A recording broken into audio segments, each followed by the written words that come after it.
They just want to make it complicated for you so that you, after a while, you get so good, I don't know, there's this theory, that, and virus, bacteria, and man-made, and so on, and you just say, I have enough. You know, we call that conspiracy tired.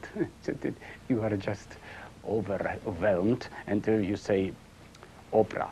Let's watch opera. Football. I don't want to hear it. Yeah. And while you don't want to hear about it, in about 10 years from now, you will have it. You that are watching now will be by the year 2000, 2003, 4, 5, I give it. HIV positive. I am not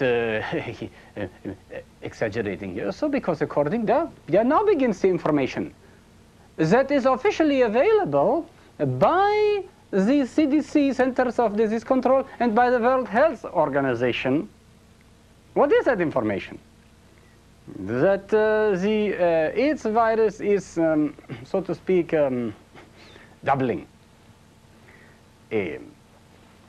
Now we have about 2 million, maybe. And I would say, I would say 5 million. But let it be, 2 million. It's doubling, interesting. So next year would be 4 million people infected HIV, correct? And next year 8, then the year after. 16, third year. 32 million, fourth year. 64 million, fifth year. 128 million, 256 million, and 8th year, everybody has it in America. Everybody. Without sex. You don't have to have sex to have AIDS.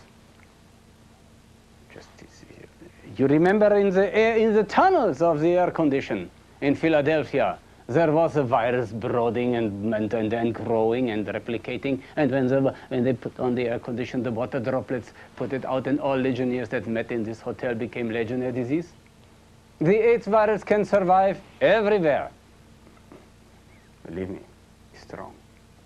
Doesn't need any more contact now, and this is all I've got to explain to you. But the facts, without emotion, just explained. Okay, what do I say?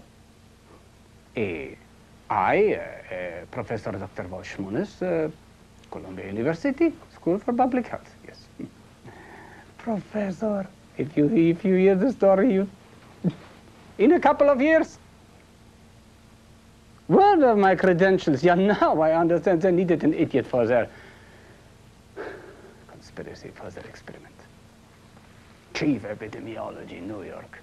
Blood center. I was in seventh heaven. Oh my God, my life's dream was fulfilled. But now I've wake up from that dream to reality.